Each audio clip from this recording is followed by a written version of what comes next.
बिच्छू के लगनी देखे, संजय सने ही हमके लग लेनी रेखे।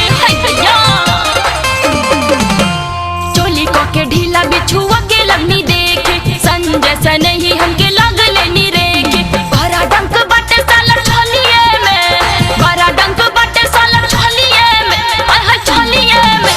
दैया मार देलस बिच्छी कन बलिए में, दैया मार देलस बिच्छी कन बलिए में, दैया मार देलस बिच्छी कन बलिए में, कई मार देलस बिच्छी कन बलिए में।